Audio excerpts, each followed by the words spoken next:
We're following up on the breaking news from yesterday. I don't know if you saw this, Jordy, but obviously Ramp is running a Super Bowl ad, or as we think about it, there will be a showing of the Ramp ad on Sunday, and there will be some football to help promote that ad. Yeah, I think actually, so Kendrick Lamar actually agreed to do the halftime show once he knew that Ramp was running an ad. That makes sense. Because he wasn't sure that football would be enough of a draw to really get people, there packing out the stadium. But once he heard about the Ramp ad, easy yes from him. Yeah, I'll be there. I'll help create the right environment for people to be, experiencing the ad. So very, very excited that Kendrick Lamar decided to step up and help promote Ramp on Sunday.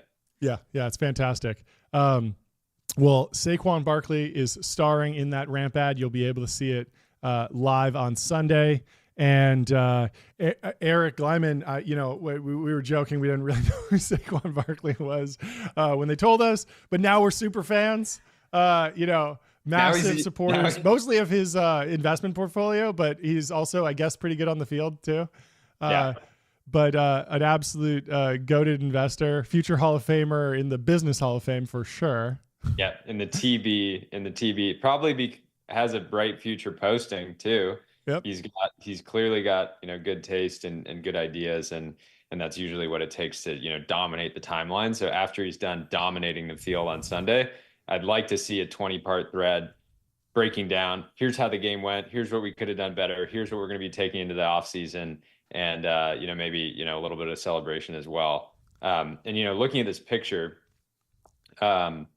I could see you with an ear, a similar earring, but maybe like a podcast microphone just kind of dangling there. So even when you're off the air, when you're walking around the street, people know, hey, this guy's a podcaster. He's wearing a suit. I'm going to treat him with a level of, respect that a hardworking podcaster deserves. Yeah, for sure. And I like the eye black, that's to keep the sun out of your eyes, stop the reflections. There's a lot of light on the set. We might need to wear some eye black occasionally. Yeah. Just make sure everything's dialed in and we're really focused in when we're podcasting. Great idea. But let's go through this. So Eric sent me some backstory on Saquon Barkley. There's a great profile on him. Saquon Barkley is a superhero for the Eagles. His origin story is straight out of a comic book too.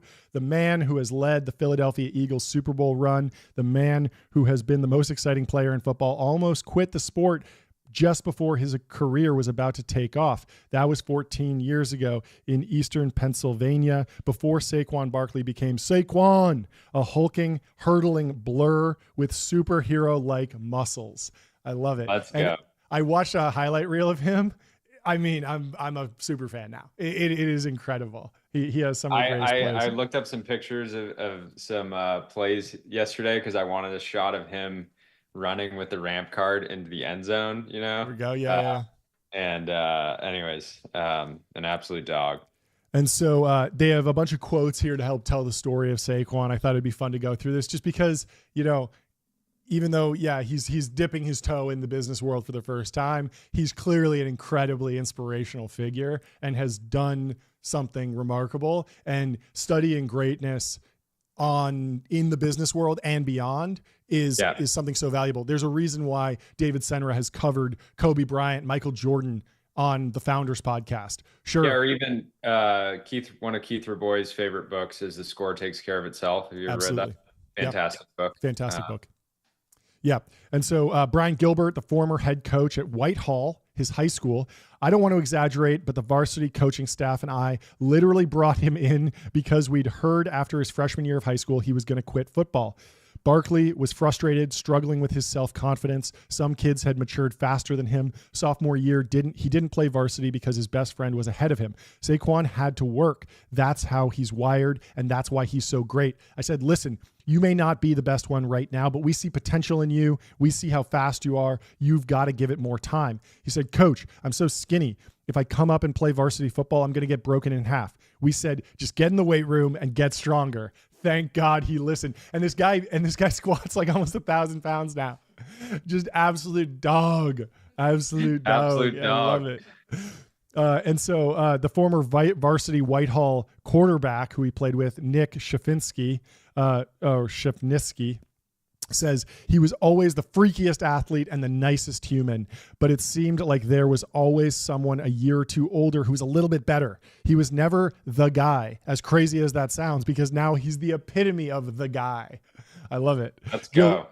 Going back to Gilbert, he says he played a little varsity as a sophomore in 2012. At the end of that season, that summer, we went to Rutgers as a team camp. His improvements that he made that offseason are different from any other athlete I've seen. He had a tremendous camp. Then Rutgers head coach Kyle Flood brings him in, him and me into his office and offers him. He says it was based on what he saw that day in the film they'd watched, which was JV film, because that's all we had. So sick. This guy just goes on a tear. One thing that immediately comes to mind. So, Saquon, freakiest athlete, nicest guy, right? That's his reputation. It makes sense that he would partner with Ramp and specifically Eric Lyman, because when you meet Eric or Kareem or the Ramp exec team, they're all genuinely the kindest people and it almost is this weird dichotomy, because they're absolute savages in business, and that yet Eric is just like the nicest, like sweetest human, right? Yeah. And so it feels like a really perfect partnership. So he wasn't even the number one running back in the state of Pennsylvania. No one on the staff looked at this high school film and thought this was going to be a generational talent. This guy, they thought, this guy's pretty good, let's take him, but we got to have Andre Robinson, the actual number one running back in the state of Pennsylvania. As far as why he flipped so fast, he went up to a whiteout game in 2013, and I think he was like, oh my God, this is night and day from Rutgers to Penn State. 1,000,000%. The whiteout game changed his life. Gilbert says, Saquon is such a pleaser, and I don't want to disappoint anyone. And doesn't want to disappoint anyone. He asked me how to tell Rutgers. I said, we're going to call Coach Wilson and tell him. He said, can you tell him? I said, no, you're going to tell him. You're going to feel better, like you've achieved something by doing this. It's going to be hard, but you can do it. He was so nervous, but I think that little step towards knowing that he hates disappointing people, but sometimes having to do what's best for your own good helped. It made him grow a little bit. A while later, he called me. He said, I just got a call from Ohio State. Same with Notre Dame. Urban Meyer called him. Brian Kelly called him. Saquon didn't waver. He never went on another official visit, never went on another unofficial visit. He asked me if he could go on 5 official visits to Penn State because he didn't want to go to any other school. So he goes to Penn State. I would have loved to have coached him, but even now when I watch him, I root for him because he's a great kid. And so the Penn State head coach says, to be honest with you, even up until his senior year, he wasn't thought that highly of. He was a good player, but nothing crazy. Then he had a dominant senior year. Then he played in some East-West All-Star game, and they didn't even start him at tailback. He played fullback in the game.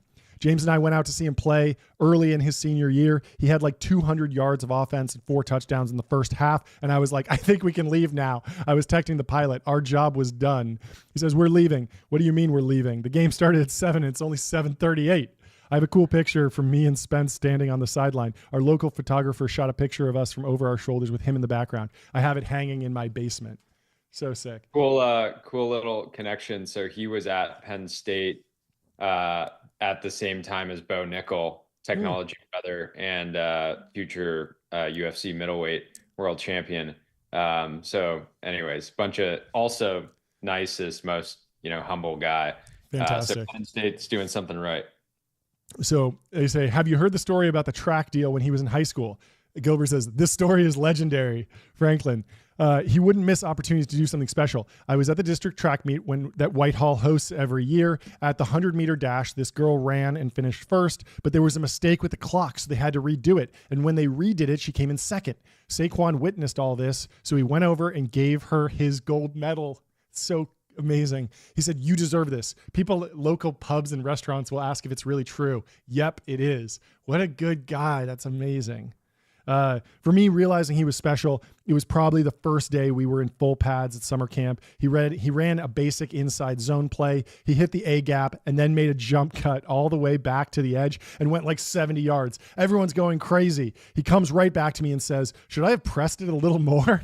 That's where the legend of Saquon started.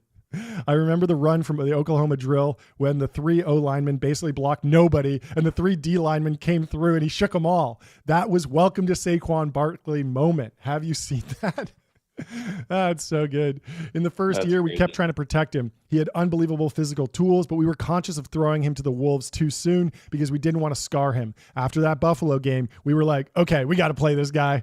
Then it was, how do we get him ready to play in the Big Ten without throwing too much at him? I went to our position room and went up on the board. I wrote up the number 26 and circled it. My D lineman asked what it was. I said, this is called the theory of 26. It means if any of you MFs hit this dude in practice and hurt him, you're going to have hell to pay.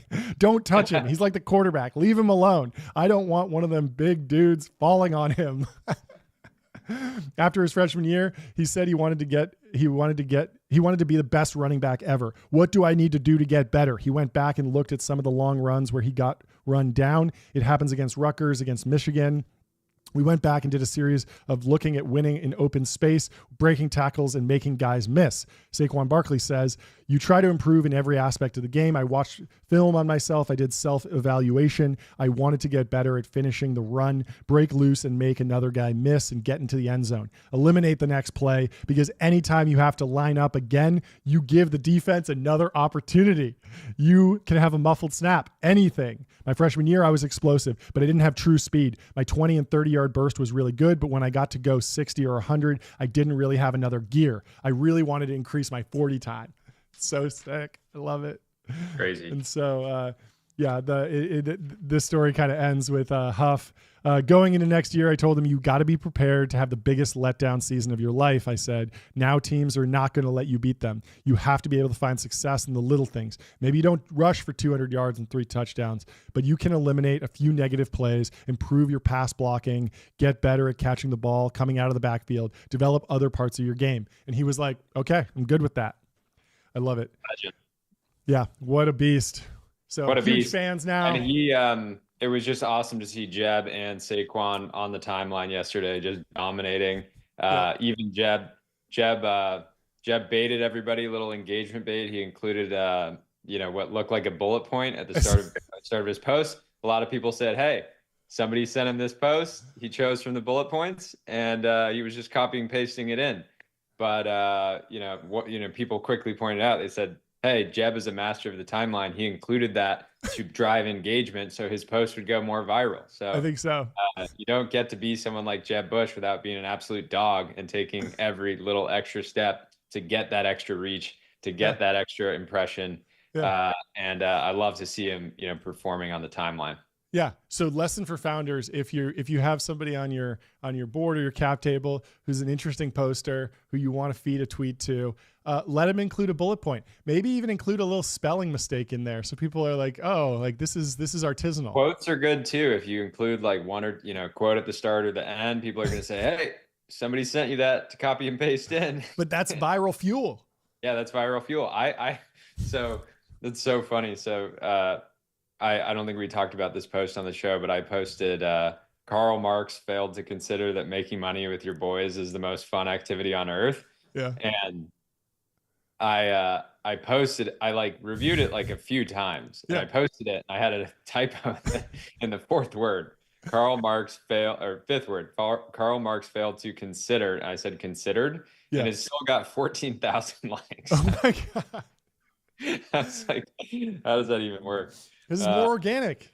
It knows it's not slop. An LLM would never make that type of mistake. And then I said, you got to put a typo in every post to prove that you're human. And AI would never have the creativity to think, I'm going to try to trick people into, thinking I'm human by making a mistake. Right. So, anyways, we got some, fantastic with Saquon Barkley. Tons of great lessons for business there. I mean, the guy, total come from behind story, just absolute grinder, works on all aspects of the game, clearly reviews every piece of footage, really understands how to improve, and spends a lot of time in the gym working on the fundamentals. And that can be true in business. So lots to learn from Saquon on and off the field.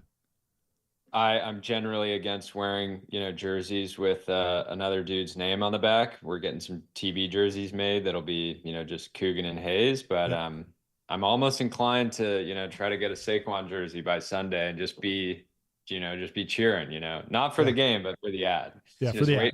waiting for that 15 seconds to just Blow me away. float. Uh, Can't wait. all Well, right, let's move we on. got some earnings presented by public.com. I'll have public up and you can run through this and I'll source any data we need to kind of support. Yeah, Uh, if you could look up what Amazon's done over the last 5 days, 24 hours, I want to know. I want the update from you from public.com. But it's earnings season, boys. We covered Google, we covered Apple, we covered Facebook and Meta, and now we're on to Amazon. and I Their don't think we shares have this. fell. I don't think we have this slated, but I mentioned this to you yesterday. Roblox, which what's that research? Hindenburg Research had done a takedown on. Yep. They reported a drop in sort of usage, Mhm. and like 30% of the stock got wiped out. So if Hindenburg was still in Roblox, they would have done pretty well off of that. But let's get into Amazon, a stable, humble giant. Although they are down 3% in the past week. So I mean, that's a big move for a big company like that. So they just had their earnings. Their shares fell after sales outlook is weaker than expected. The company is expecting to allocate a record amount of capital expenditure to AI. This has been an ongoing trend. Analysts are worried about overspending in the data center world. Some of those investments can be very good, but there is risk because cash is coming out of the balance sheet. And so let's go to the Wall Street Journal. They say Amazon shares slipped Thursday after the company projected lower than expected sales and operating income and said it plans to allocate a record amount of capital expenditure this year to build artificial intelligence infrastructure. Amazon is the latest large tech company to unveil big spending plans for AI, even as some investors are starting to question whether the spending spree is prudent. Virtually every application that we know of today is going to be reinvented with AI inside of it. Amazon chief executive Andy Jassy said on a call with analysts. Amazon projected net sales for the first quarter of between 151 billion and 155 billion, as well as operating income between 14 billion and 18 billion. The high end of each outlook came in below Wall Street's expectations. And so the company's net sales last quarter rose 10% from a year earlier to 187 billion, in line with analysts' expectations. Net income rose 88% to 20 billion, higher than predicted. So very good year last year. A little bit rougher going forward. Revenue from Amazon's cloud computing unit, AWS, increased 19% to 28.79 billion, slightly lower than expected. Analysts said they were closely monitoring this number after disappointing cloud computing results from Alphabet and Microsoft. What do you think, Jordy? I'm thinking that Amazon has been weirdly out of the headlines on all things AI CapEx. It's just not something that you're thinking about and not really hearing about much. I mean, obviously people like Dylan Patel are spending a lot of time writing about it, but it hasn't been top of mind for a lot of people. But given how much of their business is in cloud, you would think that they would be using that to drive the narrative and trying to build momentum around, the narrative, the Amazon narrative around AI. And it just doesn't feel like that, they obviously have like the actual like core data center infrastructure and cloud leadership, but it doesn't feel like there's no they don't have their like Satya yet, right? Like somebody who's coming out and going on CNBC, trying to get on Technology Brothers, likely things like that. So they just don't feel like they're while they are like critical and they're running a lot of this work, they don't feel like they're a big part of the conversation right now. Yeah. Well, I think that's a great take, and I think there's mainly two reasons why we're not hearing that. Even though AWS is the oldest cloud computing provider, and I think by far the largest, but I think there's two things that are going on. One is that they don't have a direct consumer narrative around AI in the same way. So Google, everyone's saying Oh, how is AI going to affect Google search? You got to tell me about Gemini. They're launching products that Yeah. directly compete with OpenAI. They have the TPU. They've really talked about this. And the Transformer was invented at Google. So there's a whole bunch of history there around Google and AI. Everyone kind of expects that. Obviously, Zuck is doing the same thing. He made this massive bet. They've trained Llama. There's a huge narrative there. Zuck's completely driving that. They did the huge AI capex, the massive GPU buy. And then even in Microsoft, which is a little bit less focused on AI productization. Obviously, they're stuffing, co-pilots everywhere, but they have that massive position in OpenAI. So anytime OpenAI is in the news, you can talk to Satya. Whereas Amazon, they have deals with Anthropic. They host a lot of stuff. Obviously, there's Alexa and there's AI in their products, but it's not as strong of a narrative. And a lot of it comes from the fact that they're kind of no longer in founder mode. Like Jeff Bezos is out. And I was trying to understand, do you think Jeff Bezos goes back in the next 4 years? You think he does as CEO? No. I just think it's a really interesting, question and conversation to be had. I bet he wakes up some days just itching to be back, behind the wheel of one of the biggest ships in the world. It seems like there's quite a, looking at the core retail business. I think there's lack of potential, like real leadership in AI. And that's because you think about who goes on CNBC to talk about Amazon's AI prospects. And I can't name that person. And I talk about technology for 3 hours a day with you here on the show. And so that's probably a problem. And it just shows there's not, we've seen this with Satya in many ways. He's going founder mode. Even though he didn't start the company, right? Like he is clearly the face and the leader of that company. And if he decided to leave, stock would drop, I'm sure, in a meaningful way. Then you have Zuck obviously doing his thing.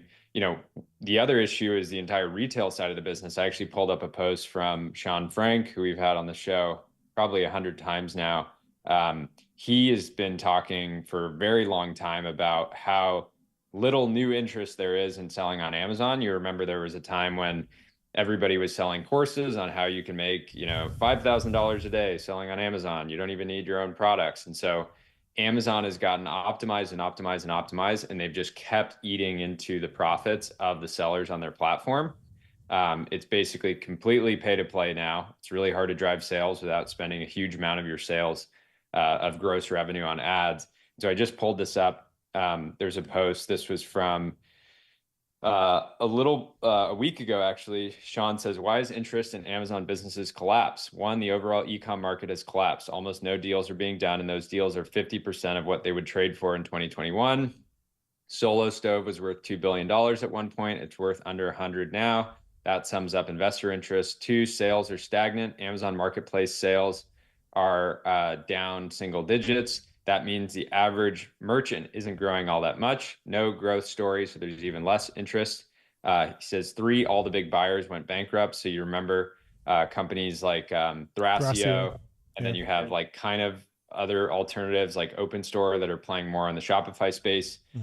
They aren't buying the same number of companies. And then the big thing is the fees have increased so much that even if your revenue has doubled since 2021, your EBITDA is flat or down. So you've doubled revenue, but your business is maybe worth less than what it was, a few years ago. And so that is creating, is definitely like seemingly like a lack of real leadership, right? Because if they had proper leadership place and the proper narrative in place, if they said, hey, we are going to be a real player in AI, we're going to spend tens of billions of dollars on new infrastructure, then that might be a bull case, right? That might say, hey, they're going to take one of their core business lines and there's a real world where they multiply it, but we don't have that. And then we don't have on the retail side, all the sellers are upset. No seller on Amazon is saying, I'm so happy I built my entire business on Amazon, right?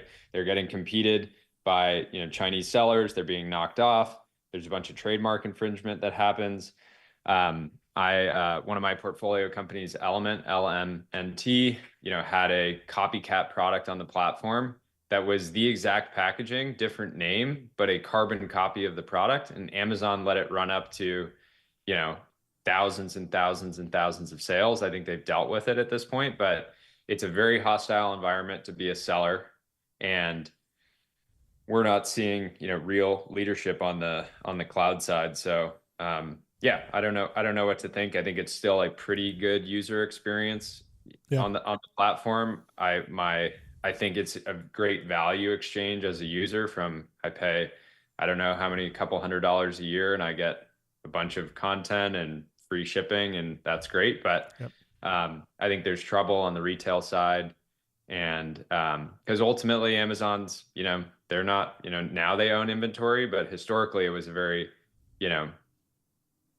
inventory light model, and that's one of the reasons it made it such a great business. And that's why Temu, it does like a meaningful amount of Amazon's net income, profit from the retail business, despite being a fraction of the size. And so I'm interested to see how it plays out. But if you're Bezos and you're looking at all of this and you say, I have this juggernaut, the thing that is, the thing that he put his entire life into, and I could see him getting tired of yachts and, hanging out with his wife, who seems to be enamored by every celebrity that, they cross paths with, which has to be a lot.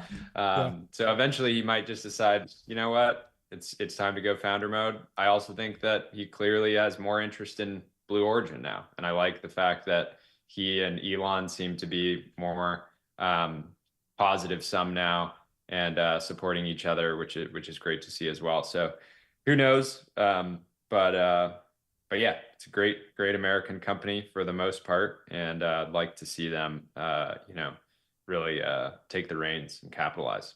Yeah, I would love to see Bezos back at the helm. He clearly has an incredible amount of soft power at Amazon still, and probably could step in. I think what's very interesting, I mean, I'd love to get a poly market up on, does Jeff Bezos go back this year and then roll that over to next year? I know poly market doesn't do long dated things, but if you look at the timeline, Jeff Bezos stepped down in 2021. This was just almost immediately once Lena Khan came in and the Biden administration came in, and you could maybe read that as he was studying the history of Bill Gates at Microsoft. He lived through that. He was in Seattle when it happened. There's actually a ton of overlap between their families, I believe, and investors because of the Silicon Valley business community. And what happened in the Microsoft case was Bill Gates was the richest man in the world and had a target on his back and became kind of a scapegoat for monopoly power, and then dealt with this like really rough monopoly case. And even though it didn't destroy the company or really break up Microsoft in a meaningful way, I mean, they had to kind of disaggregate Internet Explorer from Windows. The company's still been massively successful. It's one of the biggest companies in the world. They got through it. But when you listen to Bill Gates talk about it, he says it was like incredibly distracting and it really ruined the job for him. And then he spent and then it kind of broke his brain because he spent the next 20 years just trying to kind of rehab his image through all of these crazy philanthropies. And so you could imagine he's still trying to rehab his image. And the most effective thing I've seen him done lately is he did an interview and was photographed in a Bottega Veneta suit. I thought he looked fantastic. I thought he looked cool. And so more of that and less, running experimental vaccine programs on, India. He's also a big Porsche guy. Really? Huge Porsche guy. It was maybe like a little shot across the bow to Elon, but he was always like, I'm a Taycan guy. I don't do Model S, which I think is a miss, but I think he also has like a Carrera GT, a 959, a 918, probably he'll get the new one. It's, I've been driving a Taycan this week while I'm in South Carolina, a Turbo S. It's a very fun car. That's great. It absolutely rips. But so I can see that. Yeah. And so what I think about Bezos is 2021, Lena Khan comes in. And remember, Lena Khan wrote her senior thesis, like her dissertation on Amazon as a monopoly. And Amazon was not thought to be subject to antitrust legislation because of the fact that it acts as an aggregator, as Ben Thompson described, in the sense that competition is only one click away. Their strength comes not from cornering supply, it comes from cornering demand. And what that means is that Amazon, they might be able to raise prices, but they never have. And so it's impossible to it's really, really difficult, at least, to prove consumer harm, which has always been the definition of, we got to break up this monopoly. It's one guy owns all the steel or all the railroads. And then because he owns all the steel, he can say, I'm doubling the price of steel, and everyone still has to buy. And you can imagine that that's bad. It makes sense why we have antitrust legislation to prevent that type of stuff. In the case with Amazon, it's seller harm. And so sellers are pissed off. Sellers are still able to eke out a business, but their businesses aren't growing in value. And so that's a major, again, it doesn't mean that there's a strong antitrust case to be built there, because as a consumer, I'm sitting here and I'm like, well, I pay $200 a month or $200 a year to Amazon. I get a bunch of content. I get, free Whole Foods delivery. It's a pretty good exchange. We'll see how it plays out. But without, and so 2021, Bezos steps down. This is like, within days or within a year of Lina Khan coming in, and then 2 years later, the FTC files an antitrust lawsuit formally. And so I think of it as the writing was on the wall. The Biden administration is going to be very rough on me. If I duck out now as CEO, there's no scapegoat to go after, and it'll be much harder to rally public support for an antitrust lawsuit, because we won't be able to say, look at this multi-billionaire, look at the richest man in the world, he's extracting value, everyone needs to support this. And that support, even though FTC lawsuits are not voted on by the American public, there is pressure that happens through various elected representatives to the FTC. And it's a lot easier to go after someone who looks like a, Lex Luthor than Andy Jassy, who's just a guy who no one really knows his name. And he's just there being like, yeah, we're obsessed with cloud computing. And it's actually it's a very hot market. It's very competitive. And look at Amazon. Amazon, we might be the biggest in cloud computing, but Google Cloud is huge. Azure's huge. And Facebook's also investing in data centers in a massive way. And then there's a million other providers. So it's a complete, perfectly competitive market. Yes, we have great margins, but it's not a monopoly. Now you have a bunch of new players like Stargate, and you can point to them and be like, look, they're investing $500 billion in their own, so we're not preventing new players from entering this market. It's still going to be very competitive. And so with Lina Khan out, it kind of creates a space where Bezos could go back in if he wants. And I've always been interested in, I always love when the founders have been able to set up their businesses in a way that they can do everything in the one master bucket. Zuck is the master of this. Like, he has the Subaru voting shares. And so when he wants to do the metaverse, that goes in the meta bucket. When he wants to do AI, that goes in the meta bucket. Elon's taken a much more decentralized approach, but then he's re-centralized with things like Solar City getting bought by Tesla. XAI is integrated with X, and Tesla has some people over there. So he's kind of creating this keiretsu of different companies that all have intertwined stakes. There's a lot of overlapping investors. People actually think about the portfolio of Elon companies as like Elon Inc. now, and that's happening. It's not all one company.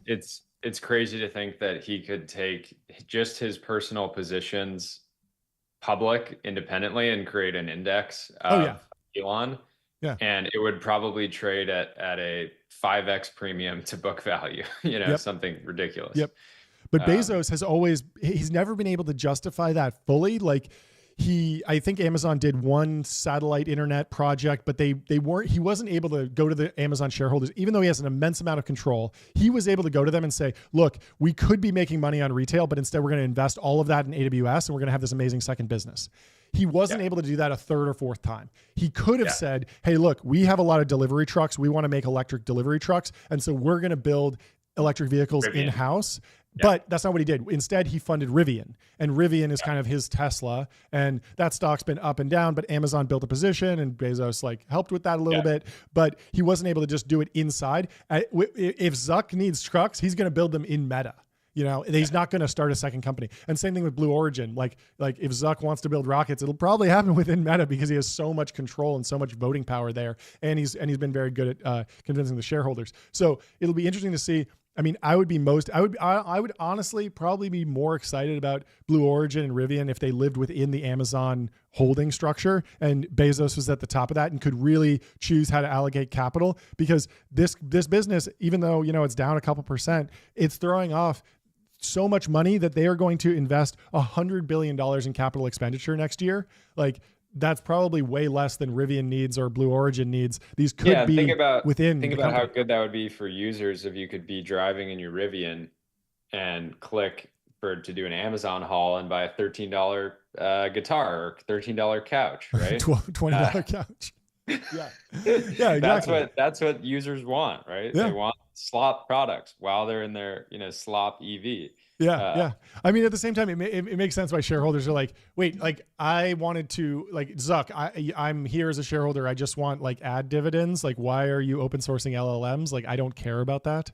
And Zuck has to make the argument that, oh, well, it'll help with talent and it helps with it's commoditizing our compliments, and we'll be able to stuff this and everything, and we'll have a stake in AI. And it's obviously gone very well. But even as a CEO who controls a massive public company, you do still have to make your case to shareholders. You can't just say, I have a wild idea. I have no idea how it connects, and I'm going to do it anyway. People have to say, hey, it's going to make money for the core business. But Amazon, I mean, it really is interesting, your point about them not being like leading the AI narrative, because they are leading the AI narrative. They're spending $100 billion in CapEx this year as part of a push to build generative AI services. They're leading the investment in CapEx. Yep. They're not leading the narrative. Yeah. And right. I think that narrative just matters so much for a company, that every company is in the game of, we want our, price, for the average, retail investor that owns Amazon, they want the price, everybody wants the price to go up. And so I think that they're not getting credit for that CapEx from a, market cap standpoint. 100%. And so let's just break down how Amazon compares to the other hyperscalers. It really is fascinating. Satya has that quote, "I'm good for my 80 billion." Well, now that has actually increased. Microsoft is expected to top 90 billion in CapEx this calendar year. Google is spending 75 billion and Meta is spending 65 billion. And so you add all that up, you're in some huge territory, 350 billion, something like that. Pretty crazy numbers. But it's a lot of data centers. I'm excited to see it. And it's the meme. Another trillion to Nvidia. Woohoo. Yeah. We need to do a data center market map. For sure. And so U.S. tech stocks tumbled last week after the surprise success of a new generative AI model from China. That's, of course, DeepSeek. The free-to-use model was built at a fraction of the cost, although very debatable at this point. The latest number I saw was like they spent 1.5 billion, which is like more than it cost to train GPT-4. And so now we're in like weird territory. Yeah, they spent 1.5 billion while horrifically stealing from OpenAI. In order to, and then lying about it. I'm actually very confused about the real number here, because it started as 6 million. Then people said, well, they have other stuff and it doesn't include R&D. And even DeepSeek admitted, like, we didn't include all the cost. And so people were like, okay, maybe it's 50 million, maybe it's 100 million. It's still impressive. They clearly did a bunch of optimizations to make the code run faster. And there's just no question that inference is cheaper. Like, that is true. We know that. But now we're getting these crazy estimates. Like, actually, DeepSeek has invested 1.5 billion in AI as a whole project. But then on the other end, you're hearing like, oh, a couple kids at Stanford rebuilt it for $50. And so we're now like in the bands of like DeepSeek spent $1 billion, but Stanford can do it for $50. I don't know what to believe anymore. It's crazy. I love how they just inspired America to grind harder. Everybody was like, oh, it's possible to train a model like this for very, very little comparable cost. We should just do it. And then they do it. So I love it. Well, and so Obviously, that shook markets. Amazon CEO Jassy wants to make Amazon an AI leader as the world. He needs to do more podcasts, though. He needs to start setting the narrative. Call Lulu. Go direct. Call Lulu. As the world's largest cloud service provider, the company is in a good position to profit from AI. Amazon created special teams. Created special teams to created special teams to drive generative AI innovation and has released a flurry of services, including an AI shopping assistant. First time I'm learning of that. I've heard that they have an AI chatbot that you can chat with. It's so funny. Their shopping assistant for the consumer is, we're just going to find you the products that you really want. And then on the back end, they're just telling all the retailers, you're going to have to give up 90% of your margin to get this customer, and you're going to love it. You know? Otherwise, somebody else will pay for that slot. So so the Wall Street Journal highlights Amazon's competitiveness in the e-commerce business with new rivals such as Temu and Shein. Both of these companies offer low prices to source products extensively from China. President Trump suspended a trade exemption known as the de minimis provision that Shein and Temu and other Amazon competitors have used to avoid import duties on low-value packages from China. We've covered this before. And honestly, we never thought that it was putting a dent in Amazon's revenues because a lot of the slop products that were bought on Temu and Shein were incremental, and it was seen more as gambling dollars than really replacing or displacing Amazon as a staple of the American consumer habits. So unclear how big of an issue Temu and Shein have been historically. They're certainly on their back foot now, and it seems like Amazon's even better positioned. I mean, a lot of this, although the stock traded down, there's a lot of bullish stuff in here. Like they've like there's no more FTC risk with Lena Khan out. They're potentially killing off Temu and Shein, and they're spending the most on AI data centers. So if you believe that having a lot of data centers and a lot of GPUs is valuable, they're in the best position. Now, not by a lot. They're only spending 10% more than Microsoft, but it's still a lot, and they got a lot of stuff on AWS. It's great. And to be clear, the stock is not underperforming by any means. They were down on earnings, but I'm on public, and they are up 5%-ish in the last month. So not a bad spot to be in. But and I think they're up 40% last year, which is crazy for a company that big. Yeah, they were not a $1 trillion company in 2020. They were so right at if you bought Amazon the day that the NBA basically went offline, it was like a $900 billion company, right? Wow.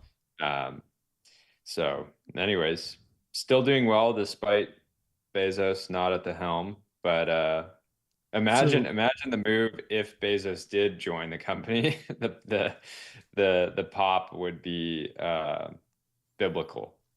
For sure. And so separately during the important holiday quarter, Amazon grappled with threats from one of the largest U.S. labor unions. And I love their name, although I'm not a fan of them personally. The International Brotherhood of Teamsters. I know the Teamsters Union. I didn't know that was their full name. We should start an International Brotherhood of Technologists. They tried to disrupt holiday deliveries to pressure Amazon to negotiate with its warehouse workers. At the time, the company said those attempts had fallen short, I guess. And so Amazon got through that. I also wanted to go back and look at a little bit of older earnings analysis from Ben Thompson. This is from 2023, talking about Amazon and AI. And Ben Thompson is highlighting the lack of clear narrative. And so Jassy, at the time, back in 2023, he says generative AI has captured people's imagination, but most people are talking about the application layer, specifically what OpenAI has done with ChatGPT. It's important to remember that we're in the very early days of adoption and the success of generative AI, and that consumer applications are only one layer of opportunity. And so 3 of the 5 big tech companies have a clear AI story at this point. Microsoft has its partnership with OpenAI. Google has its own AI models and Google Cloud Platform. And Meta is pursuing open source strategy in conjunction with seeking partnerships with large cloud providers, starting with Microsoft. That leaves Apple and Amazon, who have way underperformed on the narrative front. Yeah, and so here's the thing. So Amazon made its bet on Anthropic, and Anthropic has built a great model. People love Claude, but is kind of irrelevant on the consumer side. They Yep. have, a fraction of the downloads and the engagement that OpenAI does. Yep. And they don't have a reasoning model right now. They do. It's just internal. They haven't launched it. That's what I'm saying. I don't care. They don't have you don't get credit for, oh yeah, we got a great, like, the whole thing with all these, foundation model, companies, is they're launching products oftentimes before they're really ready for production, right? They launched deep research and you didn't even have access to it, right? So everybody's sort of running. I believe if Anthropic's model was actually competitive, they would have launched it already. Yeah, and so it is clearly a very different culture. And the other thing is, Anthropic made a clear bet around AI safety, and a lot of other firms ignored that. DeepSeek, one of them, and so that seems to be in the short term the wrong bet to make. And so that was Amazon's real, player in the race, and I think that, or at least consumer narrative, and it's turning out that Anthropic doesn't seem to have a strong consumer narrative right now, even though people love the product. Yeah, it is crazy comparing. I haven't personally used Claude in weeks, so yeah. I mean, it seems like it has popularity amongst the developer community, but beyond that, it hasn't really broken through. And it's fascinating to see how aggressive Sam has been at OpenAI about responding to just any developments.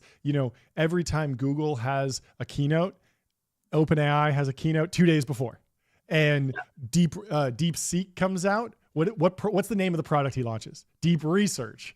Like, he wants the Google autofill. AI deep something. Oh yeah, Deep Research. Go over here, and you can tell that Deep Research. I mean, I've been enjoying the product, and I think it's getting a lot better. But you can tell that they're not ready to scale that for a few reasons. First, it's not available on mobile, so the button is just not available there. So you have to, if you're on your phone, you have to open up a web browser and go to chatgpt.com and then click the deep research thing to do a query on mobile. So they're clearly cutting the amount of deep research queries that way. And then also, it always asks you a clarifying question to slow you down. And I'm sure there's some sort of churn rate between, oh, I was about to kick off this deep research thing, but it asked me a bunch of clarifying questions. Maybe I'm not going to do it. And if that saves them 50% of the queries, that's a lot of compute, because clearly it's very, very expensive. But it shows that they're willing to push it out and get the data that they can and do as much scaling as they can, even though they're not ready for this to be free for everyone, ad supported, and billions of inferences that are just burning up data centers every single day. Anthropic, all of this stuff, DeepSeek coming out and people responding to it, and it's kind of showing that we may be at least a few models away from the sort of asymmetric risk that Anthropic has been focused on. And so it seems to have been, so far, at least for these early reasoning models that aren't fully agentic, it does seem that they kind of made the wrong bet there. Yeah, it'll be interesting to see how it plays out. Maybe Bezos gets in there and puts some pressure on them and puts their feet to the fire and says, give me the models. They're going out today. But let's close with Ben Thompson's analysis. This is again from 2 years ago, talking about Amazon's play in AI, and he has an anecdote. Ben writes, I'm wrapping up my usual summer stint in the U.S. In a metro area that started receiving same-day deliveries earlier this year. Speaking personally, I absolutely agree with Jassie's characterization of consumer behavior. I both found Amazon's delivery speed to be astounding and also recognize a significant shift in my own behavior because of that speed. The truth is that buying something locally in person still requires a trip of some sort, with the risk that what you want may not be in stock. Is in almost all cases, it was actually faster, particularly once you incorporate the realities of life, where you can't actually go to the store this very minute because things come up, to simply order from Amazon because you'll receive your item in a matter of hours, not days, indeed. I felt this summer marked the largest shift in my purchasing behavior since the launch of Prime. When I needed something like, say, a mic cable, which happened last Sunday, I simply bought it on Amazon the moment the need arose. The cable arrived 4 hours later. What I find so fascinating about this, though, is Jassie's argument that this actually results in lower unit costs because there are fewer touch points for the delivery. This does not make intuitive sense in that it is a classic tech trade-off between marginal cost and fixed cost. It is also a tangible expression of why I thought it was so important for Amazon to push for this level of delivery speed in the first place. Amazon is at its best when it's realizing advantages that no one else can match because of its willingness to invest in the real world. This is what Amazon does best. Yeah, and focus on long-term moats and instead of short-term profitability, that's what leads to increased profitability in the long run. If you're patient enough and confident in your position with consumers, will endure. Amazon's renewed interest in its logistics is a perfect example and an encouraging sign that the company will retain its greatness without its earnings call skipping founder, because Bezos didn't go to the earnings call, which I think is funny. Anyway, Jordy, what you got? Yeah, I would just kind of close this out by saying Amazon generally is very well positioned for a lot of the trends that we're seeing right now. Some of these other, companies that are more pure play software companies that aren't existing in the real world, there's some real threats there, right? Software development timelines are changing so dramatically. It's becoming so much faster and cheaper to make software. That threatens a company like Salesforce in a way that Amazon, which is selling physical products, selling content, they have their logistics network, they have their data center business.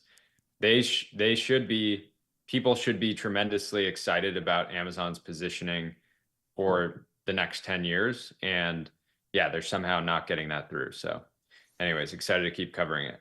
Yeah, it's an interesting story.